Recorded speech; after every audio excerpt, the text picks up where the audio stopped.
आप लोगों का वेलकम है हमारे एंशिएंट हिस्ट्री के सेकंड पार्ट में। आप इसी तरह हमारे साथ जुड़े रहिए, ठीक है। हम आपको यहाँ बहुत सी नई चीजें आपको सिखाएंगे जो अभी तक आपको देखने को या सीखने को नहीं मिली होंगी। तो अब इसमें हम सबसे पहले बात करते हैं आपने इंडस वैली सिविलाइजेशन की। अब यहां सबसे पहले आपको दिख रहा होगा वैली का नाम, तो आपको पता है वैली तो सब जगह यूनिवर्सल होती है और सिविलाइजेशन भी यूनिवर्सल होता है, पर इंडस तो हर रिवर का नाम नहीं होता ना। तो सबसे पहले हम यहां कैरी करते हैं इंडस को। किसको? इंडस को। तो आप सबसे पहले आपके दिमाग में यह आ रहा होगा कि इसको इंडस ही नाम क्यों दिया गया है। समझ में आया? क्योंकि इंडिया में तो इसे क्या कहते हैं? सिंधु। आपने सुना होगा सिंधु घाटी सभ्यता, तो हिंदी नाम तो इसका क्या है? सिंधु। पर इसे इंडस रिवर का इंडस नेम किसने दिया है? आपके नहीं, ब्रिटिशर्स ने नहीं, आपके यूनानियों ने, यानी कि ग्रीक्स ने। जो आपके अलेक्जेंडर वगैरह आए थे ना, तो उनके ही टाइम पे इसको सबसे पहले देख के इसे नाम दिया गया था आपका इंदोस। ठीक है। जो बाद में कुछ इसके जो फिलोसफर्स थे उन्होंने लिखा हिंदोस इस रिवर को। और क्योंकि अब इंडिया की जो लैंड बाउंड्री थी वो इंडस रिवर के उस साइड थी, तो इसलिए फिर इसका यहां से नाम पड़ा है एक और, हिंदुस्तान।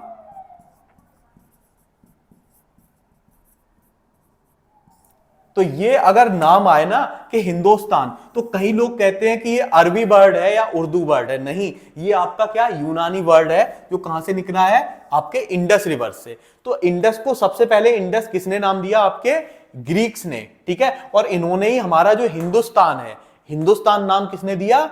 आपके ग्रीक्स ने। तो ये नेम आपका फारसियों के या अरबियों के द्वारा दिया हुआ नहीं है, ये आपका ग्रीक्स के द्वारा दिया हुआ है, जहां के आपके फादर ऑफ बायोलॉजी अरिस्टोटल थे, या आपके बहुत बड़े स्कॉलर जो आपके सुकरात वगैरह पढ़े होंगे, या फिर आपने सुना होगा जो दुनिया का सबसे बड़ा आपका किंग था, कौन? अलेक्जेंडर। वो सब कहां से बिलोंग करते थे? ग्रीक्स से। वो हम आगे देखेंगे। तो ये नाम आपका यहां से आया। अब अगर हम बात करें इंडस वैली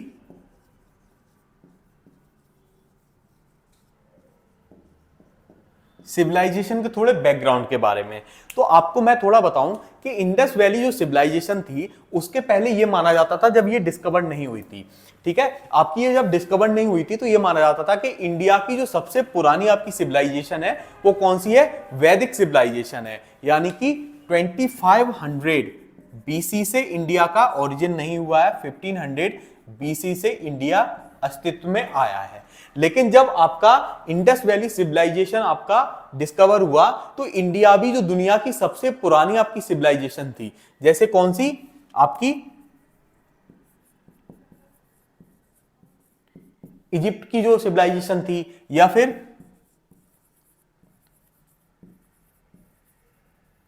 मोसोपोटामिया की जो सिविलाइजेशन थी, उनके बराबर पे रख दिया।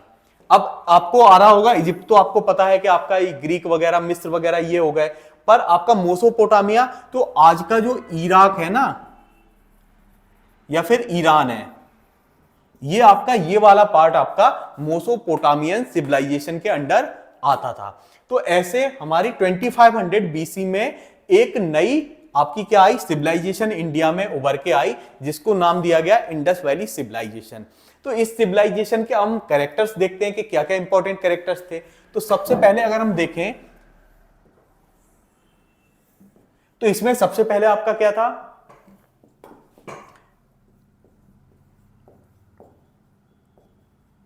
Know army. ये मैंने पॉइंट इसलिए लिखा क्योंकि ये करंट का टॉपिक है। कई सारे बच्चे कहते हैं कि सर यूरोप में एक देश है आपका, ठीक है, पता नहीं कौन कौन से लेते हैं, कई नीदरलैंड कहते हैं कि सर वहां जेल बंद कर दी गई, सर वहां ये नहीं है, सर वहां एक भी जेल मतलब कैदी नहीं है, वहां क्राइम ही नहीं होता। तो मैं उन्हें बताना चाहूंगा कि जो उन्होंने अब किया है ना, उससे कहीं ज्यादा ऊपर हमारे पहले कर चुके थे, पूर्वज ही हमारे कर चुके थे। जो आपको कहां मिलता है? इंडस वैली सिविलाइजेशन में। आपका इंडस वैली पूरा सिविलाइजेशन विदाउट आर्मी था, यानी कि लोग इतने ज्यादा डेवलप्ड और लिटरेट थे कि वहां आर्मी की जरूरत ही नहीं थी। यानी कि नो क्राइम नो ऑफेंस, वहां केवल एक सभा होती थी और एक समिति होती थी जो पूरे इंडस वैली सिविलाइजेशन को क्या करती थी, आपके सिक्योर करती थी या फिर मैनेज करती थी। वहां आर्मी की जरूरत ही नहीं थी, क्योंकि न तो कोई किसी पे हमला करता था, ना कोई क्राइम करता था।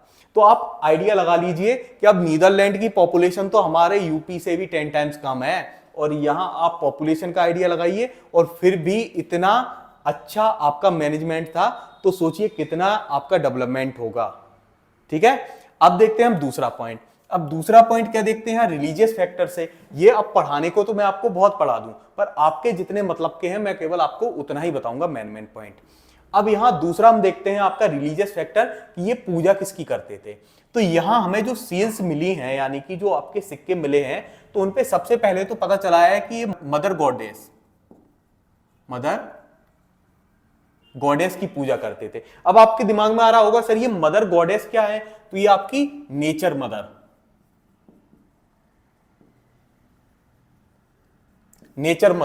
मींस ये प्रकृति की पूजा करते थे। अगर एक शब्द में आपसे सीधा कहूं तो ये प्रकृति की पूजा करते थे। जैसे आपकी नदियां हो गई, पहाड़ हो गए, झरने हो गए, जंगल हो गए, ये लोग उसकी पूजा करते थे। और दूसरे यहां एक और देवता मिले हैं,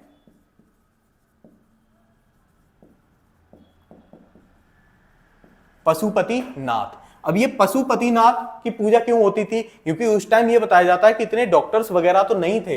अब ये केवल एजम्पशन है, क्या पता हो डॉक्टर, मैंने क्या बताया, ये केवल एजम्पशन है। पूरी की पूरी आपकी इंडस वैली सिविलाइजेशन को रिक्रिएट किया गया है। हम हिस्ट्री को हमेशा क्या करते हैं कि जो भी हमें क्या मिलते हैं, प्रूफ मिलते हैं, उनसे हम रिक्रिएट करते हैं। तो ये बताया जाता है कि उस टाइम डॉक्टर नहीं थे, तो ये भगवान शिव का ही एक नाम है, किसका, लॉर्ड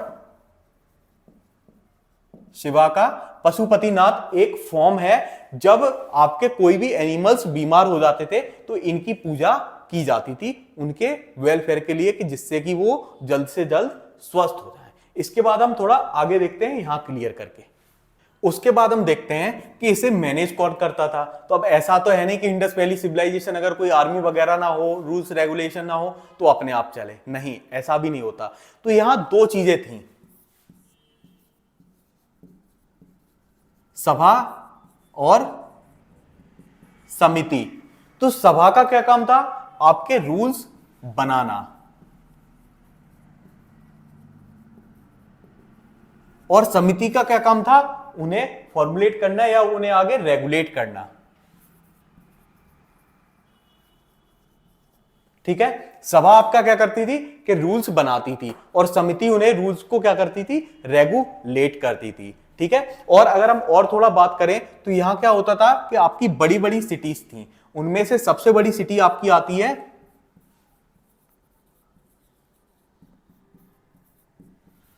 मोहनजोदड़ो, जिसपे आपने देखा होगा एक मूवी भी बनी है हमारे ऋतिक रोशन साहब की। ठीक है, तो ये आपका मोहनजोदड़ो। अब यहां इसके नाम के ऊपर आपका कई बार क्वेश्चन आ चुका है, ये आपका सबसे इंपॉर्टेंट है, क्योंकि यहां से आपका चाहे कोई भी एग्जाम लेवल हो, उसमें जरूर क्वेश्चन पूछा जाता है कि ये मोहनजोदड़ो नाम क्यों पड़ा है, या मोहनजोदड़ो का मतलब क्या होता है।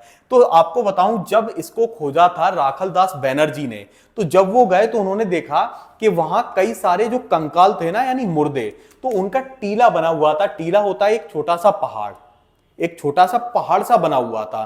तो उसको देख के उन्होंने सबसे पहले इसे नाम दिया था मोहनजोदड़ो, जिसका अरबी में मतलब होता है माउंट ऑफ डेड, यानी कि मुर्दों का टीला। इसे चाहे आप हिंदी में नोट कर लेना या इंग्लिश में नोट कर लेना, ये आपका मस्ट है, इससे क्वेश्चन आते ही आते हैं।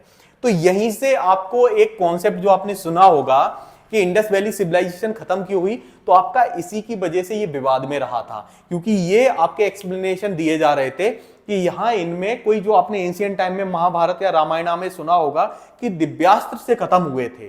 ठीक है, तो यहां यही बात कही गई थी कि ये पूरी सिविलाइजेशन आपका दिव्यास्त्र से खत्म हुई है, क्योंकि ये कहा जाता है कि जब इनकी आपकी क्या करवाई गई, कार्बन डेटिंग करवाई गई नहीं, तो इनमें सब में रेडियो एक्टिविटी पाई गई थी। तो अब सीधी सी बात है, रेडियो एक्टिविटी उस टाइम क्या होती है कि उस टाइम परमाणु या न्यूक्लियर वेपन तो होते नहीं थे ना। न्यूक्लियर वेपन आपका कब बना, 1945 में ओपनहाइमर ने आपका बनाया था। तो अब 1945 यानी कि 4 साढ़े 4 हजार साल पहले ये आपके इनमें रेडियो एक्टिविटी कहां आई? तो इसीलिए आपने कंपैरिजन कई बार सुना होगा कि परमाणु हथियार और ब्रह्मास्त्र एक आपका पुराना एंशिएंट टाइप का दिव्यास्त्र था जो आपके रामायण या महाभारत में यूज होता था, उसके बीच में कंपैरिजन किया जाता था कि ये कितना आपका पावरफुल है, ये ज्यादा पावरफुल है। तो यही ये थ्योरी आई थी कि क्या इंडस वैली सिविलाइजेशन को आपको क्या किया गया था? दिव्यास्त्र से खत्म किया गया था, क्योंकि ये इतनी बड़ी सिविलाइजेशन अगर आप देखोगे इसका डाउनफॉल केवल और केवल कुछ ही टाइम में। समझ में आया? जैसे अगर कोई एक कंट्री है, मान लो जापान ही एक कंट्री हम उसका लेते हैं, उस पे आपके हिरोशिमा और नागासाकी पे आपको पता है कि परमाणु बम गिराए गए थे, न्यूक्लियर आपके बम गिराए गए थे। तो क्या जापान और आपका पूरा एक साथ खत्म हो गया क्या? नहीं ना, वो अभी भी सरवाइव कर रहा है। अब मैं कह रहा हूं वो सरवाइव ना भी कर पाता और आते आते लगभग अभी तक खत्म हो जाता, तब भी उसे अप्रोक्स 70-80 साल लगते कि नहीं लगते खत्म होने पे। पर इंडस वैली सिविलाइजेशन का आपका इतनी जल्दी अस्तित्व मिट गया कि जैसे ऐसा लगा कि एक साल में पूरा खाली हो गया। और इसका जो एरिया था वो लगभग 13 लाख स्क्वायर किलोमीटर का था। तो इतनी बड़े एरिया में फैली हुई एक आपकी पॉपुलेशन या फिर सिविलाइजेशन एक साल के अंदर कैसे आपका वो हो जाए? अब 13 लाख किलोमीटर आपका छोटा एरिया नहीं होता। इंडिया का आपका लगभग 40% एरिया है ये, जो कई सारे एक जो यूरोप के देश होते हैं ना उनसे कहीं गुना बड़ा है। तो ये कैसे पॉसिबल है? तो ये कई सारी थ्योरीज इसीलिए सामने आई थी। खैर उनको हम बाद में पढ़ेंगे, हम अगले अपने पार्ट में पढ़ेंगे कि कैसे कैसे आपका क्या हुआ था, किन किन थ्योरी से पता चलता है कि इंडस वैली सिविलाइजेशन खत्म हुई। जैसे आपका मैं बता दूं आपको, थोड़ा शॉर्ट में इंफॉर्मेशन दे दूं, आपका आर्यन इन्वेजन थ्योरी, यानी कि सेंट्रल एशिया में एक आपकी जाति रहती थी। जाति का मतलब एक कबीला होता है, ठीक है? तो एक कबीला रहता था, तो उन्होंने क्या किया कि वहां जब उनके खाने पीने का खत्म हो गया तो वो सीधा आपके आ गए कहां? यहां उन्होंने इन्वेड किया। और क्योंकि मैंने आपको बताया इंडस वैली सिविलाइजेशन के लोग आर्मी नहीं रखते थे, तो इन्होंने क्या किया कि इजीली इंडस वैली सिविलाइजेशन में अपनी धाक जमा ली और आर्यंस को वहां से खदेड़ दिया और आर्यंस आपके दुनिया में दूसरे अलग अलग पार्ट में चले गए। ये थ्योरी आपकी एक ब्रिटिशर्स ने लिखी है, इसको प्रमाणित नहीं माना जाता है। दूसरी यहां थ्योरी आती है कि जो इंडस था और उसकी ट्रिब्यूटरीज थी। अब अगर आप मैप के थ्रू, मैं आपको बताऊंगा पीपीटी पे कि मैप के थ्रू जब आप देखोगे कि जितने भी इंडस वैली सिविलाइजेशन थी, ये इंडस या उसकी जो ट्रिब्यूटरीज हैं, मैं आपको एक लेक्चर में करवाऊंगा इंडस एंड इट्स ट्रिब्यूटरीज, तो उसकी ट्रिब्यूटरीज के आसपास ही उसके किनारे पे बसी हुई हैं। तो आपका जो हिमालयन एरिया था उसमें क्या हुआ, एक भूकंप आया जिसकी वजह से बर्फ खिसकी और जो आपकी रिवर्स थी उनमें क्या हुआ, वाटर लेवल बहुत ज्यादा इंक्रीज हो गया जिसकी वजह से फ्लड्स आई और देन वो वहां से पूरा बहा ले गई। तो ये काफी सारी, और तीसरी आपकी ये दिव्यास्त्र वाली मिलती है, और चौथी मिलती है कि यहाँ सूखा पड़ गया था, यानी कि यहाँ रिसोर्सेज को, नेचुरल रिसोर्सेज को इस एरिया में इतना ज्यादा एग्जॉस्ट कर लिया गया था, यानी कि निचोड़ लिया गया था कि वहां कुछ बचा ही नहीं था कि वहां सरवाइव कर सकें। इसलिए इन्होंने क्या किया कि कुछ ने साउथ में, कुछ ने कहीं आपका क्या किया कि एस्केप कर गए या माइग्रेट कर गए। खैर इसे हम अगले पार्ट में अपने पढ़ेंगे। अगर ऐसी ही इंटरेस्टिंग आपको नॉलेज चाहिए तो हमारे साथ बने रहिए अगले भी पार्ट्स में। Thank you very much.